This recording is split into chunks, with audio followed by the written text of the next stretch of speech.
하나님 나라의 삶의 방식을 따르는 공동체 5강 읽어보겠습니다. 시작. 긍휼히 여기는 자로 살아내기. 자, 산상수훈이란 시작. 하나님 나라 백성으로 살아가는 생활 방식입니다. 왜 산상수훈의 삶을 예수님께서 처음 설교로 본문을 정하셨을까요? 중요하기 때문에 그렇습니다. 너희들이 믿음으로 하나님의 나라에 들어갈 천국 백성이니 그러면 이 땅에서도 이러한 자로 살아내야 한단다. 그래서 이 땅에서도 복, 하나님의 복, 영원하신 그 하나님의 복을 누리는 자가 되렴. 그 복을 천국에서만 누리려고 하지 말고 어디에서도 누려라.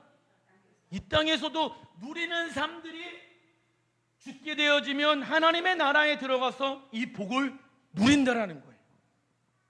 그런데 이 복을 취할 수 있는 자들은 누구입니까?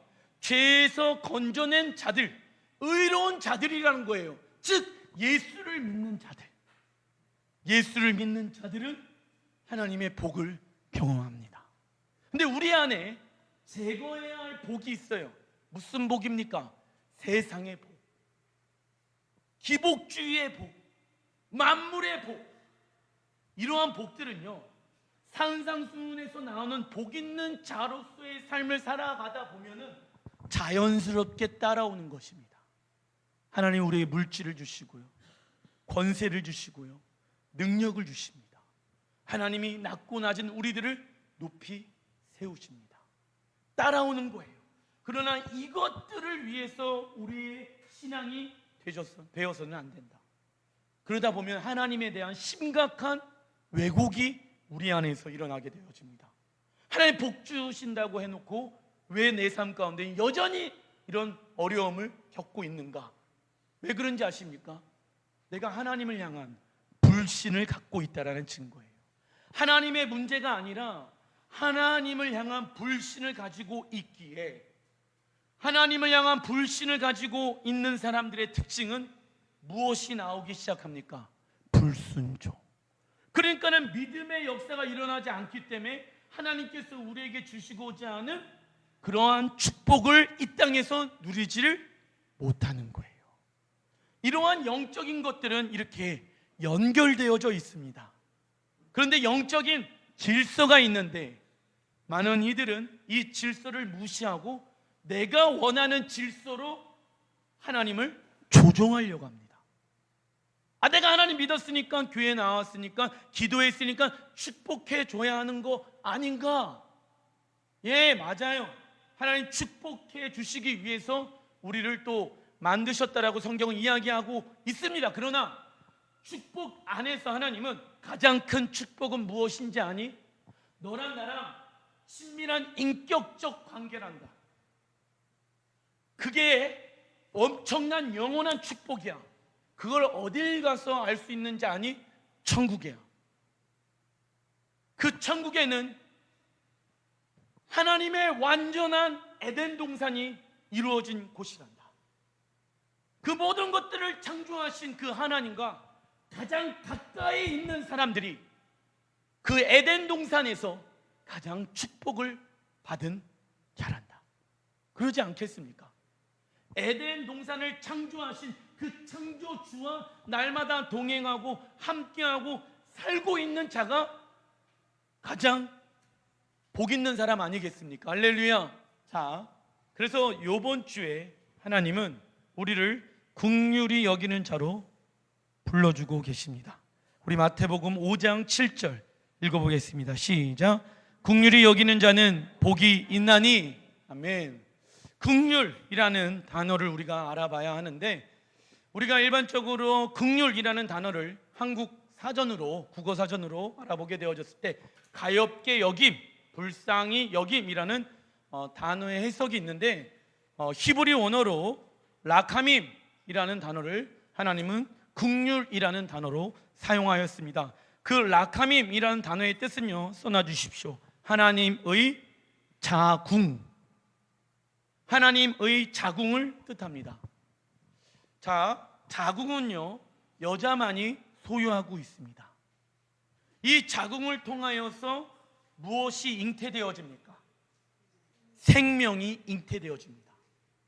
그 생명이 잉태되어지기 위해서는 긍휼한 마음이 있어야 한다라고 말씀하고 있습니다. 좀 이따가도 얘기를 하겠지만 엄마가 아이를 임신했습니다. 이 아이는 엄마를 위해서 한 것이 아무것도 없습니다. 근데 이 엄마는 이 아이를 위하여 좋은 것을 보고 듣고 먹으려고 생각하려고 애를 씁니다. 근데 이 아이는 자꾸 엄마 배를 빵빵 칩니다. 그런 아이를 보면서 너 왜 이렇게 빵빵 치냐라고 얘기하는 부모는 이 세상에 아무도 없습니다. 그 아이를 잉태하기 위해서 그 아이에게 사랑을 주고 그 아이에게 마음을 쏟고 정성을 쏟습니다. 왜요? 엄마의 마음인 거예요. 그게 하나님의 자궁의 뜻인 거예요. 생명을 잉태하기 위해서 모든 것을 내어줄 수 있는 하나님의 자궁, 마음, 라카밈, 긍휼이라는 거예요. 그래서 생명을 잉태하기 위해서는 자궁이 필요한 것처럼 우리가 영혼들의 생명을 잉태하기 위해서는 우리에게 긍휼이라는 것이 필요하다라는 거예요. 이해되시죠? 그래서 긍휼이란 써놔 주십시오.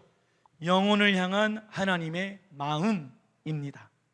긍휼이란 영혼을 향한 하나님의 마음을 이야기하게 되어졌을 때 그것을 긍휼이라고 이야기를 합니다. 우리는 하나님의 긍휼한 마음을 받을 수 있는 자가 아니었지요. 우리는 하나님과 무슨 관계였습니까? 원수의 관계였고 죄인이라고 성경은 이야기하고 있습니다. 그런 우리를 구원하기 위해 하나님의 긍휼한 마음은 구체적인 행동으로 나타나기 시작합니다. 자, 긍휼이라는 것이 있기 위해서는 마음만 있어서는 안 되고 구체적인 행동이 필요합니다. 그 하나님이 우리를 향한 긍휼의 마음들이 구체적으로 당신의 행동으로 나온 것이 무엇이겠습니까? 써놔 주십시오. 십자가 사랑입니다. 우리를 잉태하기 위해서, 우리를 죄에서 건져내시기 위해서 나랑 그분과 전혀 상관이 없는 관계였어요. 아니, 상관이 없는 관계를 넘어서서 적대적인 관계였습니다. 원수의 관계였습니다. 그렇죠? 근데 그런 나를 잉태하시기 위해서 당신의 자궁 안에 우리를 집어넣기 위해서 십자가 사랑을 우리에게 주셨다. 우리의 영혼을 생명으로 잉태하기 위해서 하나님은 이러한 긍휼의 삶을 살아내셨습니다. 그래서 긍휼은 두 가지가 동반되어야 하는데 써놔 주십시오. 영혼을 향한 마음과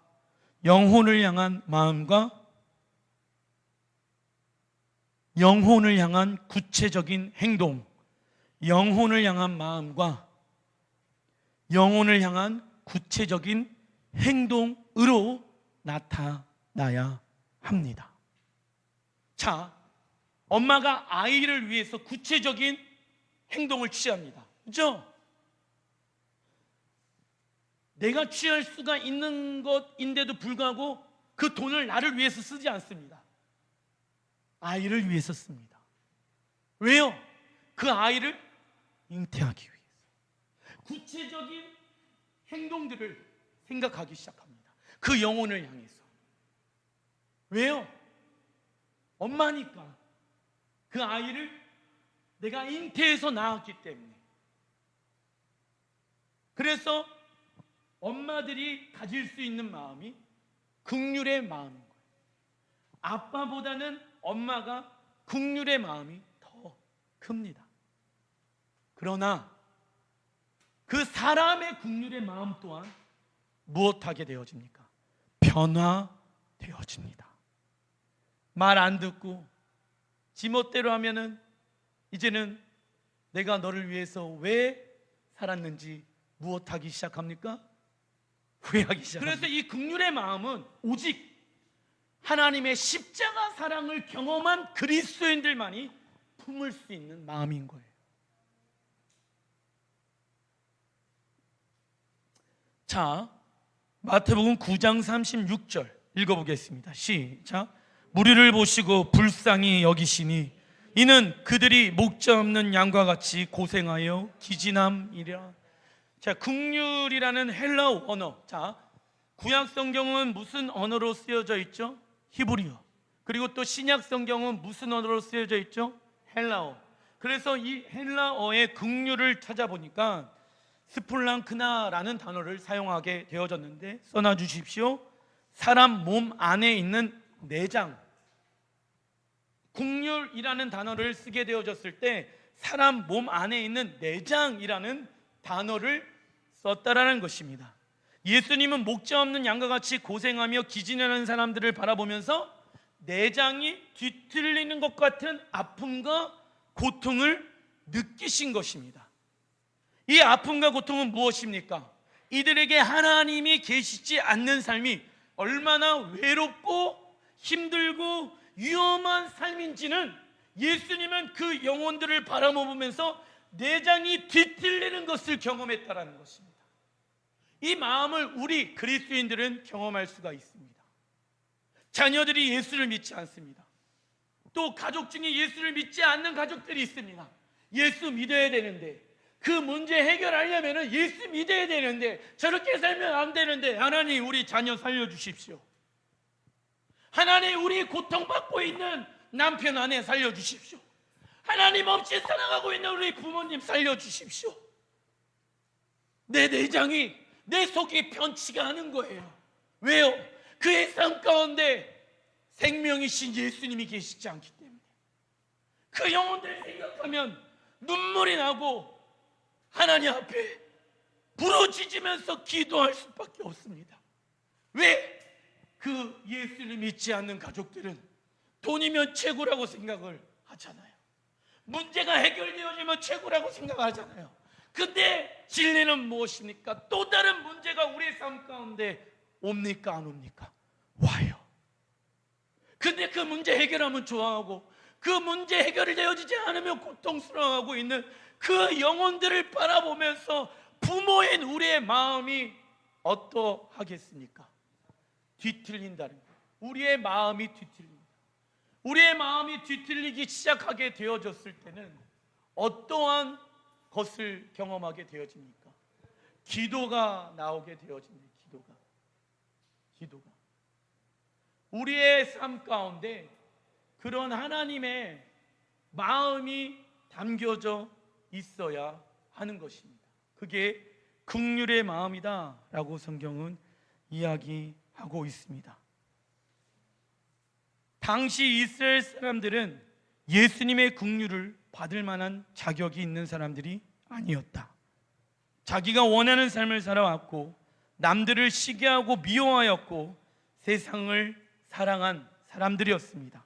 예수님은 그러한 자격 없는 자들을 위해 십자가에 못 박히시고 죽으신 것입니다. 그리고 예수님은 마지막 때에 추수에 대해서 말씀하고 계시는데, 이 추수와 긍휼과의 연결점을 연속해서 말씀하고 있습니다.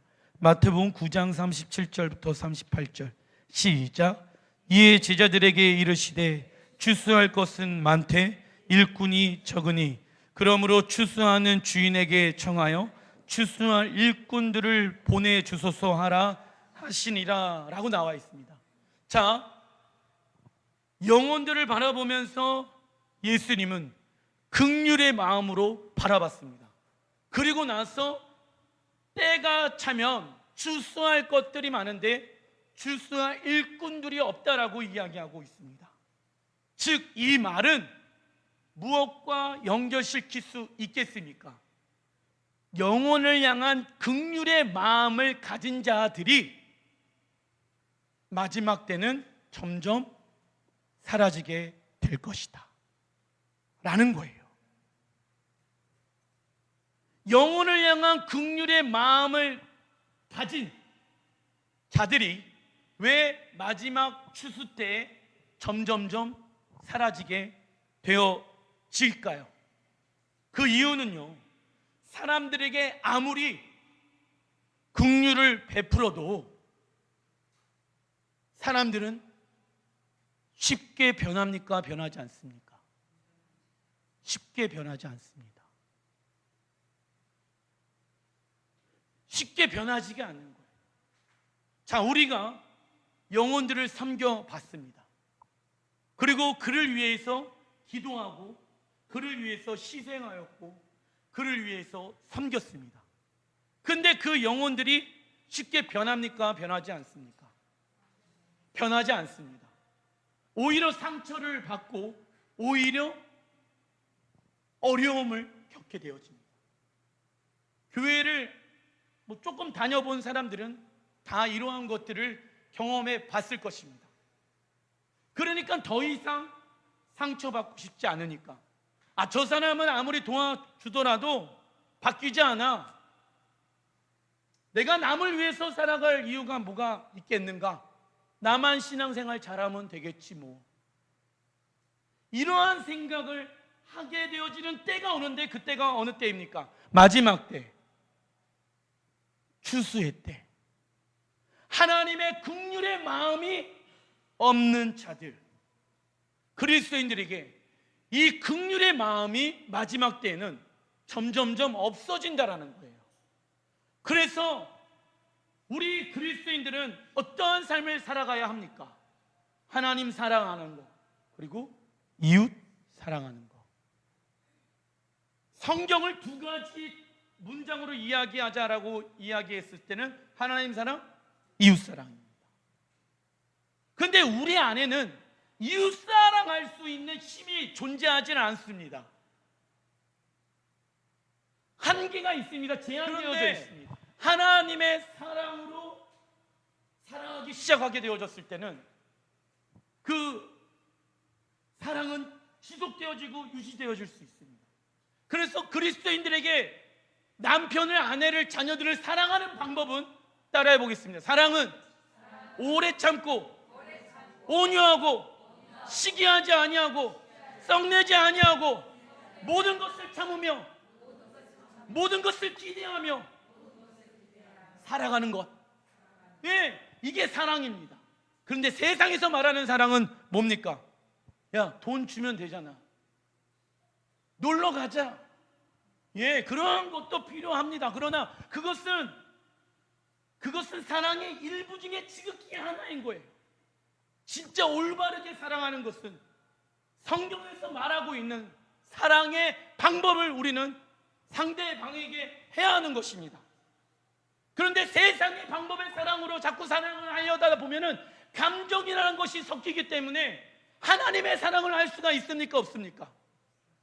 우리는 그 하나님의 오래 참음과 온유하심과 인자하심과 썩내지 아니하심과 그 사랑을 받은 그리스도인들은 그 하나님의 사랑을, 이웃들을 사랑할 수 있는 사랑의 힘을 얻게 되어집니다.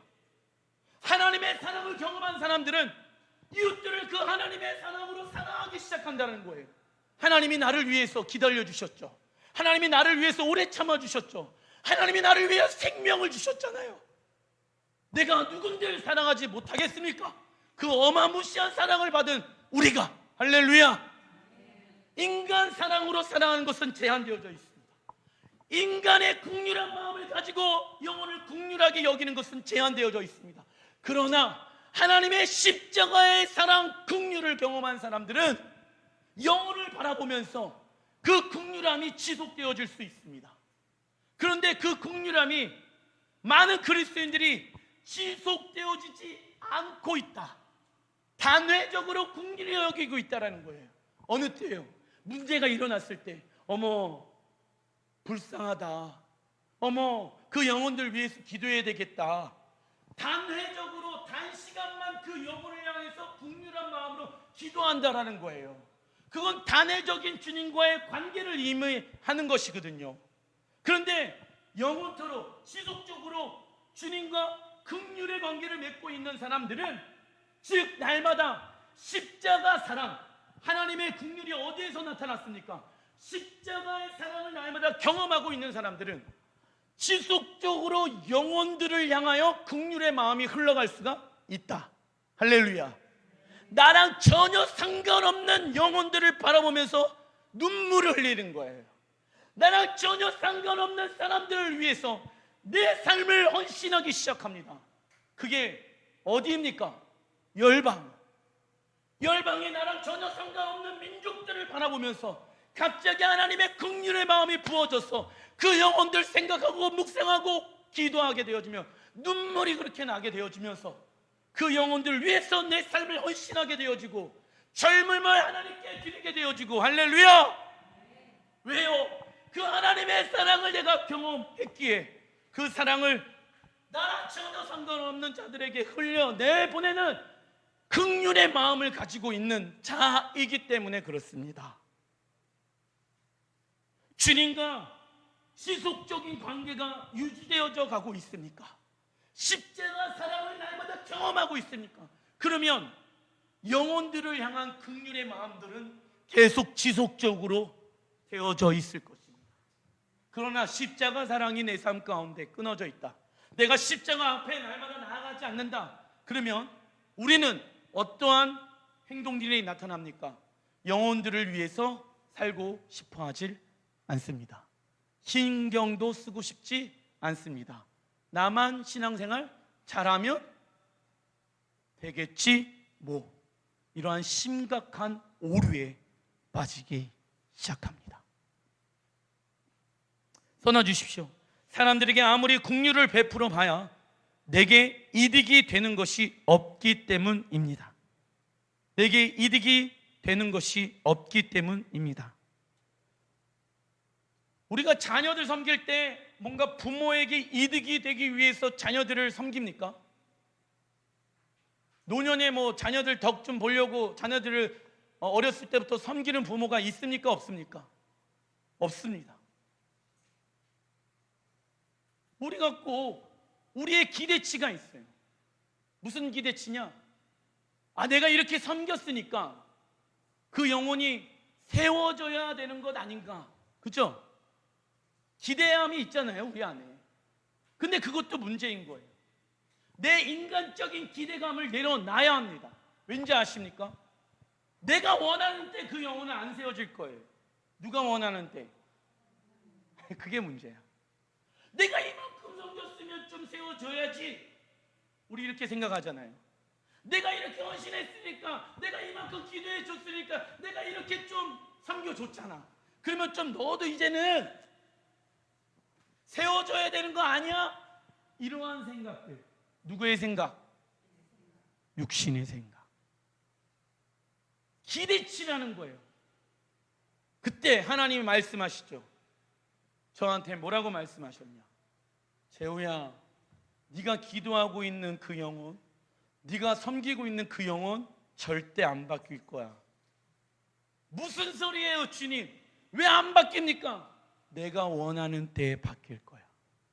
그러니까 네가 바뀌게 하려고 노력하지 말고 너는 긍휼한 마음을 가지고 계속 그 영혼을 향하여 나아갈 수 있겠니? 그것만 해줄 수 있겠니?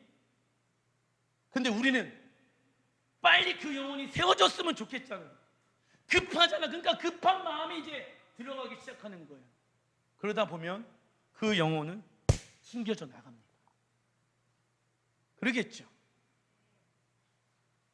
주님이 원하는 때, 주님이 원하시는 열매를 우리는 맺어야 하는 것입니다. 그때까지 기도하고 베풀며 섬기는 긍휼의 사역 가운데 우리는 들어가야 합니다. 긍휼 사역하는 자들이 많이 지쳐있는 모습들을 봅니다. 그 이유는 시작, 우리가 아무리 섬겨도 사람이 변하는 것은 너무 어렵다라는 것을 알았기 때문입니다. 그죠? 근데 우리도 이렇게 변화되어질 수 있었던 이유는 누구의 은혜? 하나님의 은혜 때문에 변화되어진 거예요. 그거를 우리가 잊지 말아야 한다. 그런데 꼭 우리는 내가 너한테 어떻게 해줬는데, 보상심리 이런 거 있잖아요. 이거 잘못된 거예요. 그거 다 누구에게 올려드려야 됩니까? 하나님께 영광.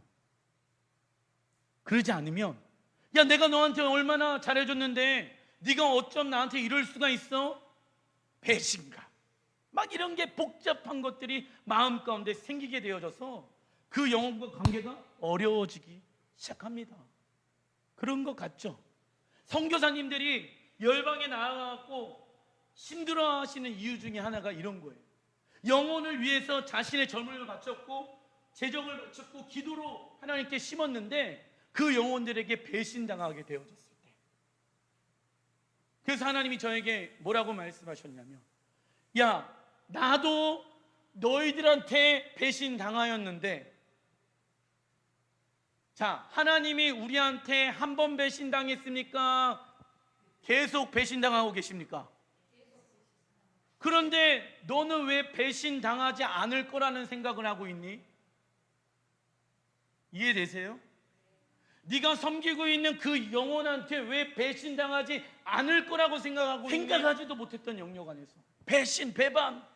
근데 이 마음을 빨리 십자가 앞에 내려놔야 합니다. 그러지 않으면 불편해지는 거예요. 그 사람과의 무엇이? 관계가. 그러니까 생명을 잉태할 수 있습니까? 없습니까? 없죠. 하나님의 자궁을 갖지 못하는 거예요. 하나님의 마음을 갖지 못하는 거예요. 그게 내 주변의 영혼들, 그게 확장이 되어지는 게 어디? 열방까지 확장이 되는 거예요. 그래서 열방을 너희들에게 무엇으로 주신대요? 유업, 기업. 그러려면 이 긍휼의 마음을 우리는 가지고 있어야 된다. 근데 어떤 사람이 이런 얘기해요. 목사님, 저는요 영혼을 향한 긍휼의 마음이 있지 않은 것 같아요. 잘못된 거예요. 왜요? 십자가 사랑, 하나님의 긍휼을 경험한 사람들은 그 마음을 하나님이 심어 주십니다. 이해되시죠? 그러면 내가 긍휼한 마음이 없다라는 것은 내가 십자가의 사랑이 지금 있다 없다? 지금 없다. 내가 십자가 앞에 나아가지 않고 있다라는 얘기인 거예요. 근데 날마다 십자가 앞에 나아가는 이유는 하나님의 그 긍휼을 경험하기 위해서. 그래서 이 긍휼은요 무엇과 연결되어집니까? 구원을 이루어가는 삶이랑 연결되어져 있는 거예요. 할렐루야. 이해되시죠? 왜냐? 영혼을 긍휼히 여길 수 있는 마음은 하나님의 긍휼인 십자가 사랑을 통해서만이 경험되어질 수가 있거든요. 할렐루야. 예. 그러나 하나님의 긍휼은 나와 전혀 상관없는 그 밑에 단락입니다. 열방의 영혼들에게까지 흘러갈 수 있습니다. 하나님의 긍휼은 나와 전혀 상관없는 열방의 영혼들에게까지 흘러갈 수 있습니다. 마태복음 6장 12절의 말씀 같이 한번 읽어보겠습니다. 시작. 우리가 우리에게 죄 지은 자를 사하여 준 것 같이 우리 죄를 사하여 주시옵고 라고 나와 있습니다. 우리와 하나님의 관계가 십자가 사랑으로 회복되어진 자들이 긍휼한 마음을 가지고 용서할 수 있다고 성경은 이야기하고 있습니다. 다친 마음, 수용력이 없는 것을 얘기하죠. 방어적인 것, 자유롭게 자신의 삶을 나누는 것을 거부하는 것, 긴장된 대화, 방어적이고 싸우기를 좋아하며 빈정대는 사람들, 접촉을 거부하는 사람, 상처를 입어서 영혼의 배우자 혹은 자녀들은 부모의 신체 접촉을 거절하는 것들에 대한 회복들이 우리 안에서 일어나야 한다고 성경은 이야기하고 있습니다. 즉 하나님을 사랑하고 그 긍휼하심으로 인해 영원한 생명을 얻은 자들은 우리와 상관없이 살아가고 있는 열방의 영혼들까지 섬길 수가 있다. 이들은 날마다 십자가 앞에 나아가 하나님의 긍휼을 경험하는 자들인 것입니다. 그래서 우리가 섬기는 영혼들을 위해 기도하고 베풀고 섬기고 많은 시간이 지나가도 지치지 않는 이유는 써놔주십시오. 나 같은 죄인을 구원하신 하나님의 긍휼을 경험하고 있기 때문입니다. 나 같은 죄인을 구원하신 하나님의 긍휼을 경험하고 있기 때문입니다. 그러나 우리가 십자가 앞에 나아가지 않는다면 나타나는 현상이 있다. 읽어보겠습니다. 시작. 그것은 긍휼, 영혼을 향한 하나님의 마음이 점점 사라지게 됩니다. 그리고 남을 위해 살아가는 것은 힘들기 때문에 이제부터 써놔주십시오. 자기 자신을 위해 살아가게 됩니다. 신앙생활 하는 것도 누구를 위해서? 자기 자신을 위해서 살아갑니다. 물론 자기 자신을 위해서 신앙생활하는 거 맞죠. 그러나 고여있는 은혜, 고여있는 물은 무엇 되어집니까? 썩어요. 생수의 강물은 자꾸 흘러가게끔 되어져 있습니다. 생수의 강물을 맛보아 안 사람들은요, 그 사랑을 전하고 싶어서 삶을 통하여, 말을 통하여서 흘려내 보냅니다. 물론 어려움도 있겠죠, 상처도 있겠죠. 그러나 생수의 강물을 날마다 또 마시는 거예요.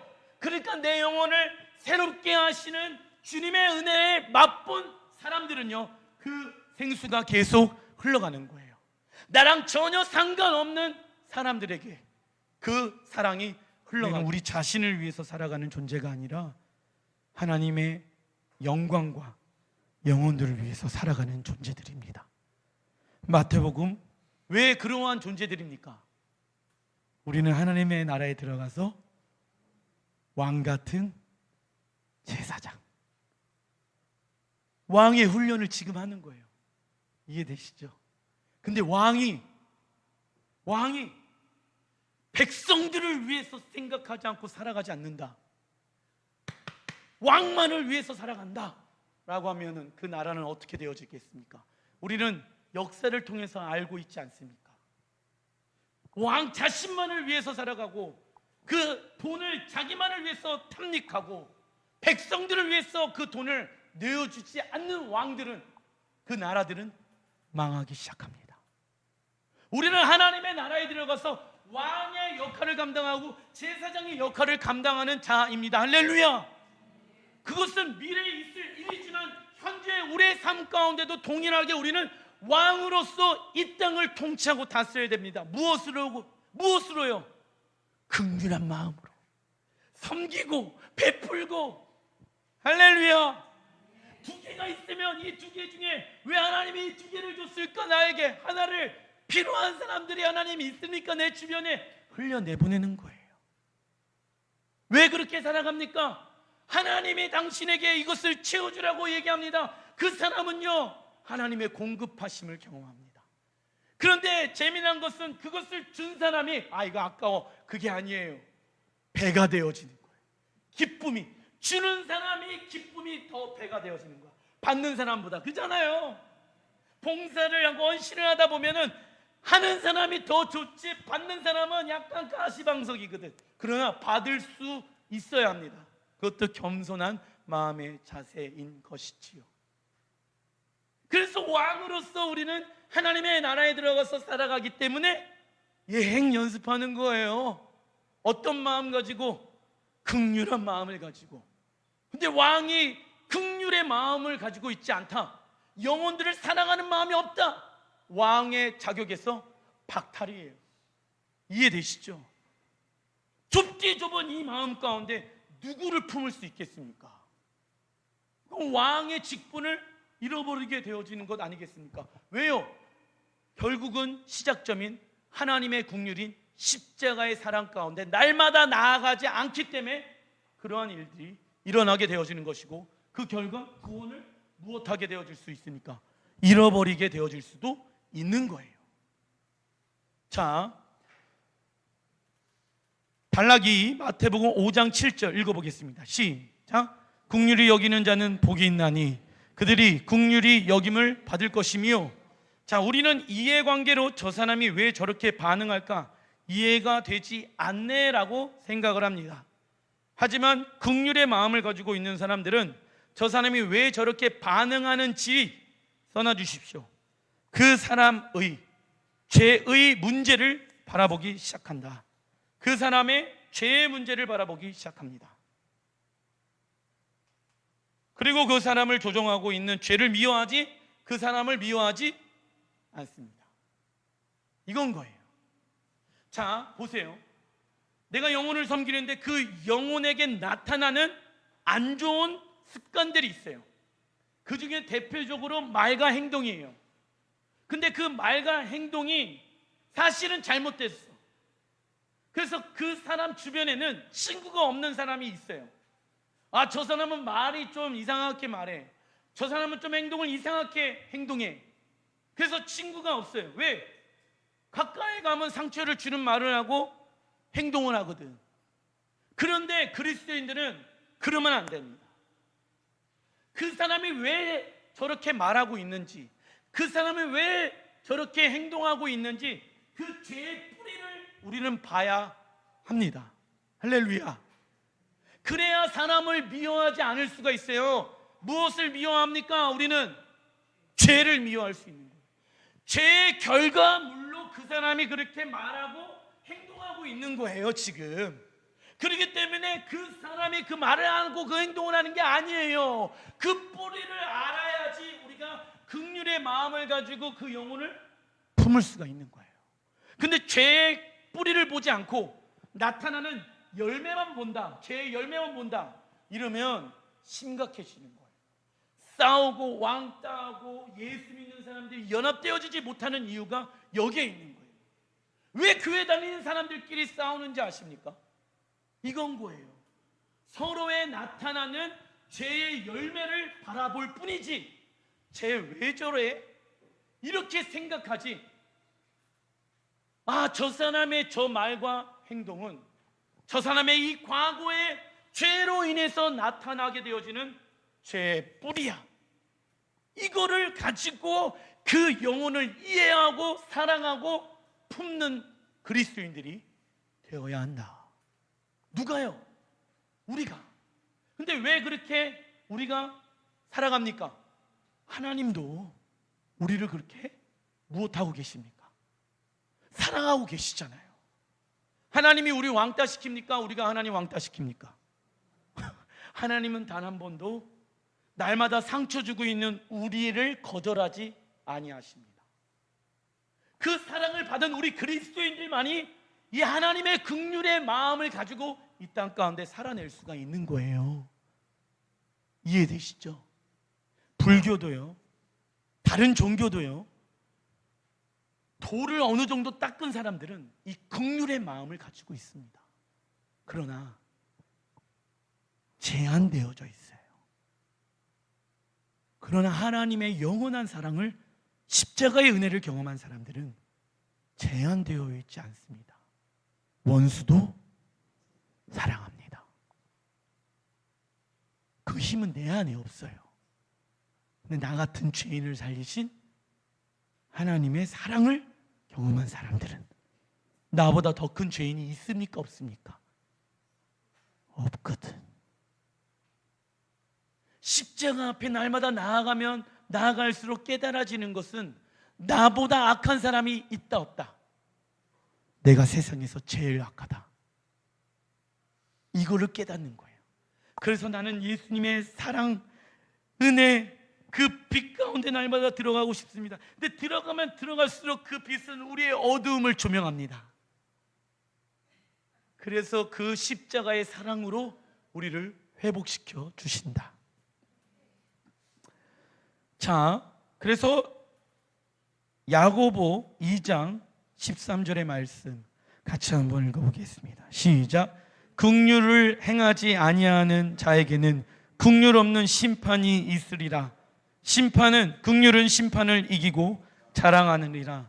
자, 마지막 때 예수가 오시고 나서 백보자 심판이 이 땅 가운데 풀어지기 시작하게 되어졌을 때 그 하나님의 심판을 이길 수 있는 사람들은 이 세상에 아무도 없습니다.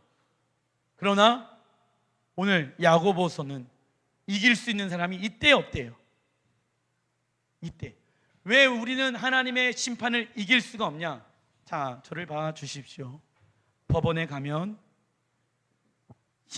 재판을 합니다. 그래서 우리는 그 재판에서 이기길 원하죠. 그래서 이길 수 있는 방법을 우리에게 알려주셨습니다. 그런데 죄인의 상태에서는 그 심판을 이길 수가 있어요 없어요? 죄에 있었은 사망이거든. 그렇기 때문에 그 하나님의 심판대 앞에 서게 되어졌을 때 하나님과 싸워서 우리는 이길 수가 없어. 우리는 죄인이니까. 죄인이란 하나님이 주인이신데 내가 주인된 삶을 살아간 거, 그죠? 그러면 내가 주인된 삶을 살아간 모습을 우리가 살아갔다라고 하면은 우리는 죄인입니다. 그런데 이 죄인이 하나님의 긍휼인 십자가의 사랑으로 죄인에서 무엇으로 바뀌었습니까? 의인. 그래서 그 사랑을 가지고 이웃들을 무엇하게 되어집니까? 사랑하기 시작합니다. 긍휼의 마음으로, 열방을 긍휼의 마음으로 사랑하기 시작합니다.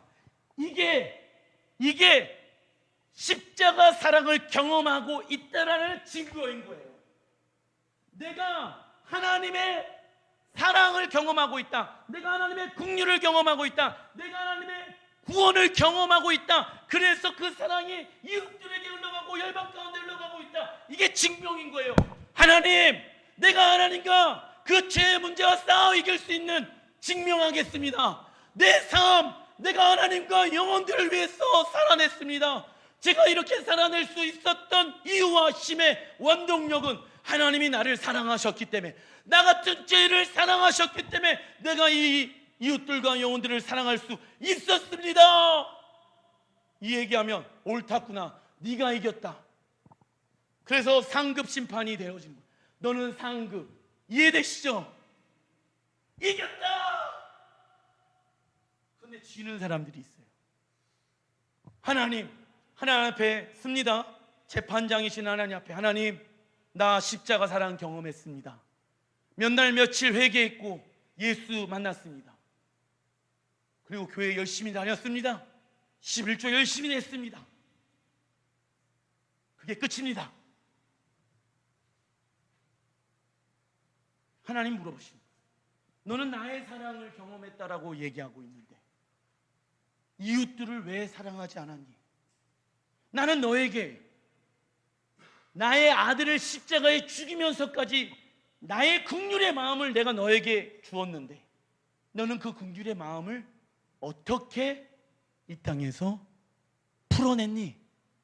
살아냈니?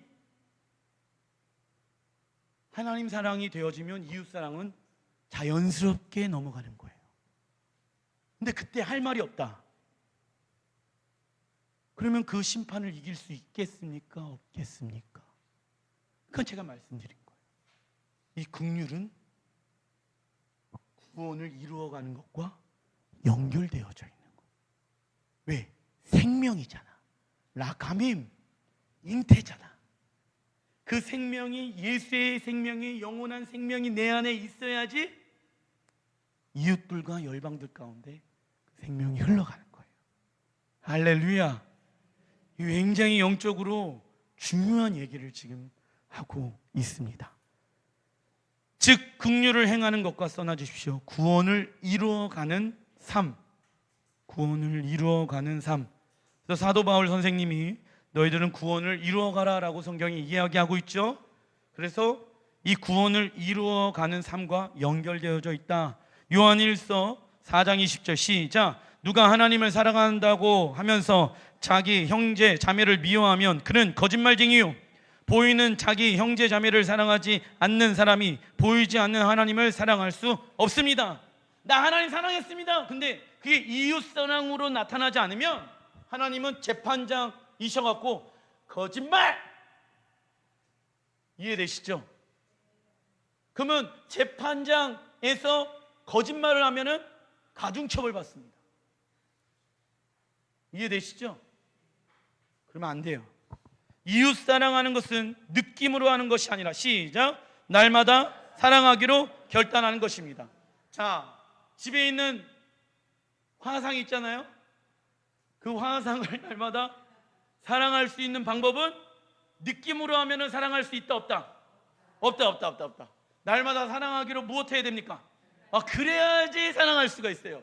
그 화상을 날마다 사랑하기로 결단해야 돼요. 근데 왜 그렇게 결단하는지 아십니까? 내가 하나님 앞에 뭐였습니까? 화상. 우리가 하나님 앞에 화상이었잖아요. 그걸 아는 자들이 그 화상을 사랑할 수가 있어요.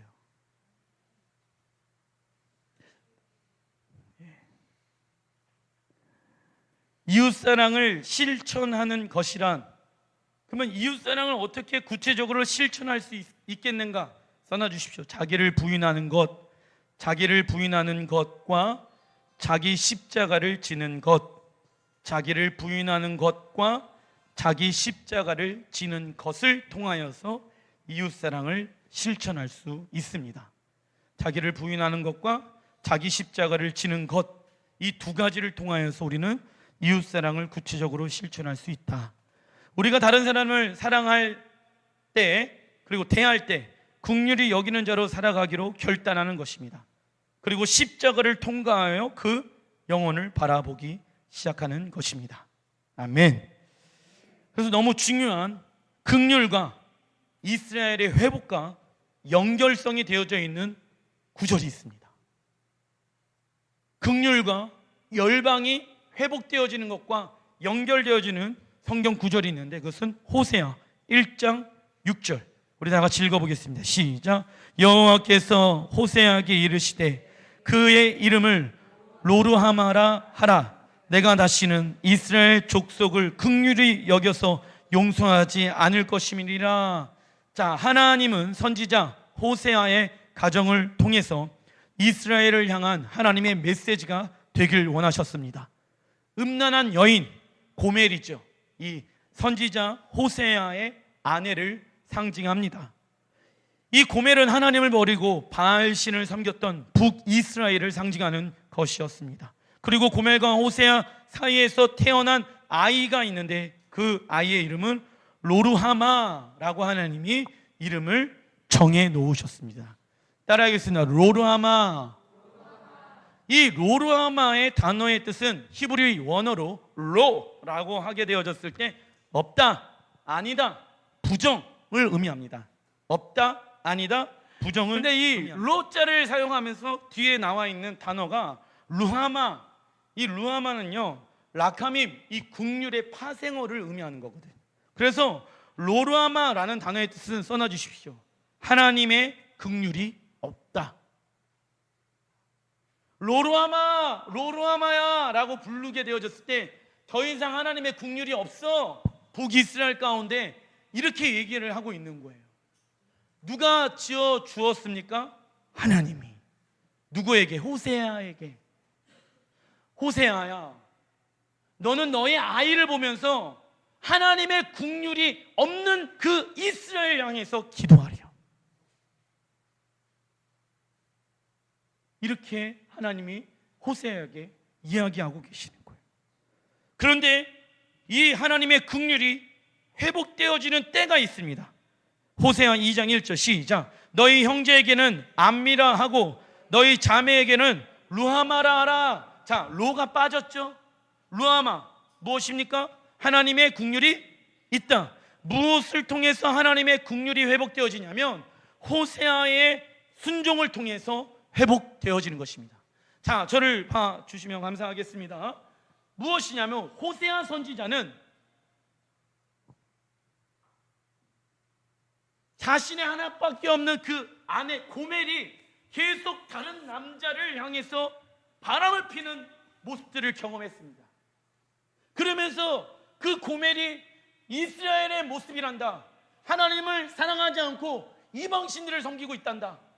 건져오면 또 바람 피러 가고 건져오면 또 바람 피러 가는 거예요. 그래서 이 호세아가 하나님 너무 힘듭니다. 근데 하나님 말씀하십니다. 이러한 고멜의 모습이 이스라엘과 같도다. 호세아야, 호세아야, 그 이스라엘을 위해서 기도할 수 있겠니? 호세아, 너를 통하여서 이 이스라엘이 회복되어질 것이란다. 이 이스라엘을 하나님의 긍휼로 구원하게 되어질 것이란다. 하나님 언제입니까? 그것은 호세아, 이 단어의 뜻은요, 구원자, 예수, 예수아. 호세아의 이 단어의 동일한 언어가 예수아예요. 예수아가 음녀였던 고멜을 신부로 변화시킬 것이란다. 주의 길을 예비하는 자가 되려. 그러기 위해선 호세아야, 너가 하나님의 긍휼의 마음을 가지고 이스라엘 외에 기도하려. 때가 차면 나는 그 생명을 잉태하게 할 것이란다. 나의 구원의 계획은 무엇인지 아니, 나의 하나밖에 없는 아들 예수아를 이스라엘의 회복을 위해서 보낼 것이란다. 그래서 예수님께서는 우리의 이름 또한 죄인에서 의인으로, 고아에서 아들로, 창기에서 신부로 바꾸어 주셨습니다. 그러나 호세아에게 예언해 놓으신 이스라엘 가운데 하나님의 긍휼의 회복은 언제, 그리고 누가 회복시켜야 합니까? 로마서 11장 30절, 바울이 이스라엘을 향한 하나님의 구원의 계획에 대해서 얘기하고 있습니다. 시작. 너희가 전에는 하나님께 순종하지 아니하더니 이스라엘이 순종하지 아니하므로 이제 긍휼을 입었는지라. 아멘. 우리는 예수님을 믿기 전에 하나님 말씀에 순종하지 않는 사람들, 죄인이었습니다. 그리고 이스라엘도 순종하지 않아 하나님의 긍휼인 예수님의 십자가 사랑을 받지 못하게 되어집니다. 그래서 하나님의 긍휼이 누구에게 흘러가게 되어집니까? 나에게, 이방인에게 흘러오게 되어집니다. 그 하나님의 긍휼을 받은 이방인들이 해야 할 것이 나오는데 너무 지금 중요합니다. 로마서 11장 31절 시작. 이는 너희에게 베푸시는 긍휼로 이제 그들도 긍휼을 얻게 하려 하심이니라. 이방인에게 흘러온 하나님의 긍휼인 십자가 사랑, 그 사랑을 그들에게, 누구입니까? 이스라엘에게 흘려내보내는 통로. 할렐루야. 무슨 사람? 한세 사람으로 우리를 부르시고 계신다. 호세아에게 예언해 놓으신 그 말씀을 이루는 교회로서 하나님이 우리를 이방에서 건져내셔서 하나님의 자녀로 삼으셨습니다. 그런데 이스라엘에는 하나님의 긍휼이 끊어졌어. 그래서 그 하나님의 긍휼이 십자가의 사랑이 이방인들에게 흘러왔잖아요. 그 십자가의 사랑을 가지고 이방인들이 이제는 그들을 회복시키기 위해서 그 긍휼을 흘려내보내는 통로가 되렴. 할렐루야. 저는 이 말씀을 묵상하게 되어졌을 때 그 역할로 지금 우리 공동체를 부르시고 계시고, 지금 이스라엘의 호나임 선교사님이 나가 계신다라는 것. 시편 110편 3절의 말씀 시작. 주의 권능의 날에 주의 백성이 거룩한 옷을 입고 즐거이 헌신하니 새벽 이슬 같은 주의 청년들이 주께 나오는도다. 자, 주의 권능의 날, 돌파의 날, 예수아가 이 땅 가운데 재림하는 날입니다. 그때 새벽 이슬 같은 주의 청년들이 주님께 나온다라고 나와 있는데, 이 새벽이라는 단어는 써놔 주십시오. 하나님을 간절히 구하다. 왜냐하면 그 밤 가운데 아침으로 넘어가는 데 있어서 그 영적인 어두움이, 권능의 날이 이 땅 가운데 임하기 전에 이 땅은 어두워지게 되어질 것입니다. 그러나 새벽에 하나님께 부르짖는, 하나님을 더 간절히 구하는 사람들이 일어나게 되어진다라고 이야기하고 있습니다. 그래서 새벽이라는 단어의 뜻과 이슬은요, 써놔 주십시오. 부활의 생명. 이슬은 무슨 생명? 부활의 생명을 뜻합니다. 왜냐하면은 이 땅 가운데 비가 내리지 않았을 때에는 하나님은 이슬을 통하여서 이 땅을 적셨습니다. 그래서 모든 나무들과 모든 만물들은 이슬을 통하여서 생명을 얻게 되어진, 그래서 이슬은요, 부활의 생명을 의미하고 예수아를 의미하는 것이죠. 그런데 이제 히브리 원문을 제가 보다 보니까 무엇이 있었냐면, 새벽과 이슬 사이에 긍휼, 라카밈이라는 단어가 들어가 있더라고요. 그런데 우리나라 성경 안에서는 그게 빠져 있어요. 왜 빠져 있는지는 잘 모르겠지만 새벽 이슬, 일하고 하게 되어졌을 때 새벽 중간에 긍휼 이슬, 이 사람들이 일어나는 때가 있다. 그때가 어느 때? 권능의 날.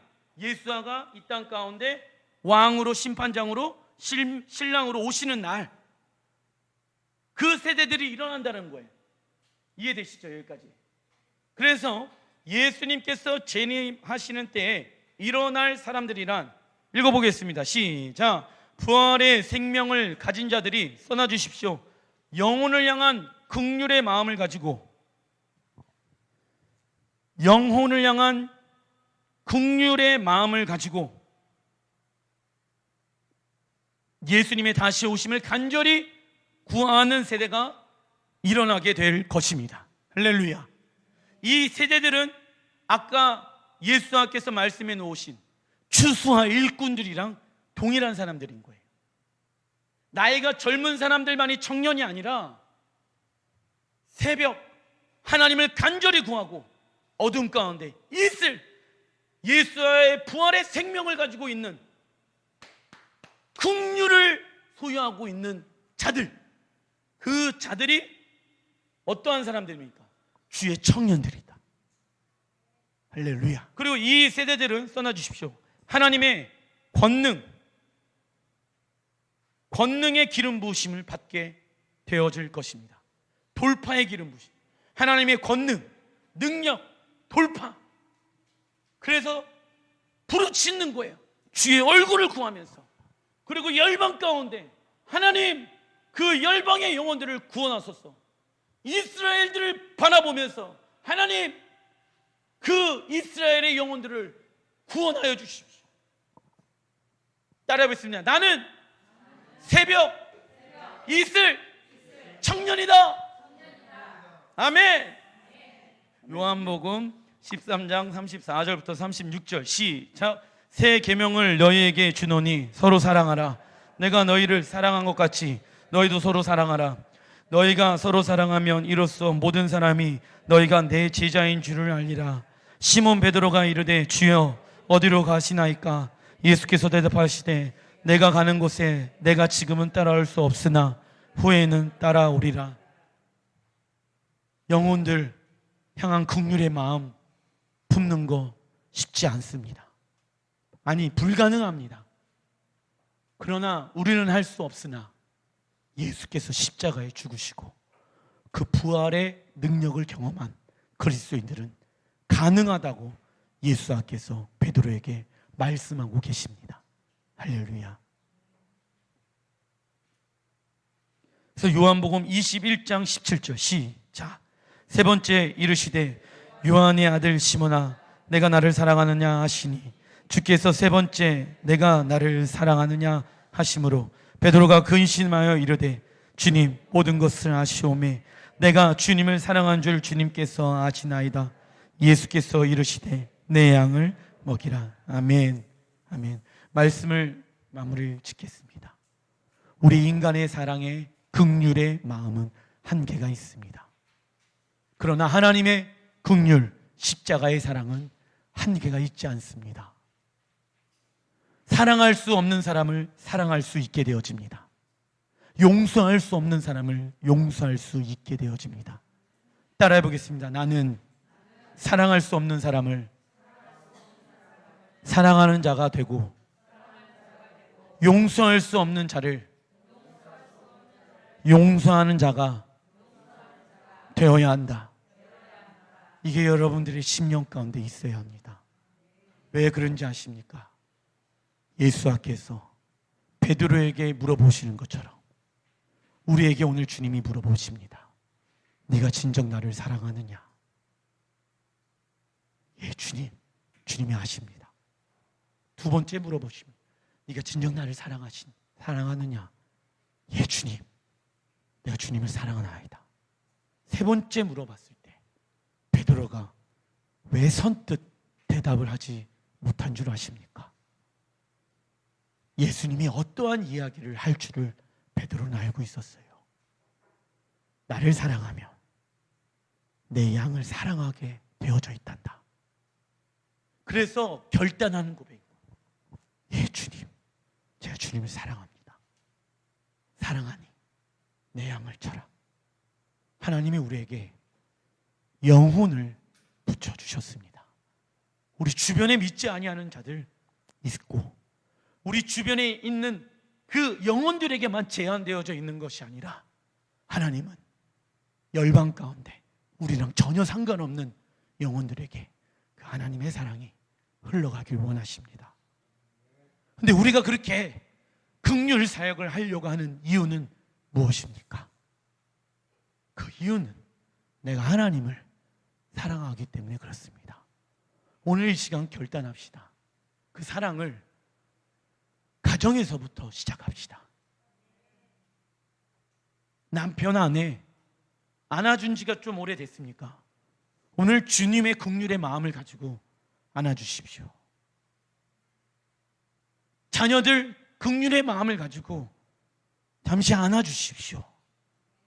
그것부터 시작하는 겁니다. 내 인간적인 마음으로는 안아주고 싶지 않겠죠. 그러나 하나님의 긍휼, 하나님을 사랑하고 있는 자들이 그 긍휼을 사람들에게 흘려내보낼 수 있습니다. 그런 축복의 통로로, 열방의 하나님의 사랑을 흘려내보낼 수 있는 축복의 통로로 쓰임받는 귀한 그리스도인들 되시길 주님의 이름으로 축원드립니다.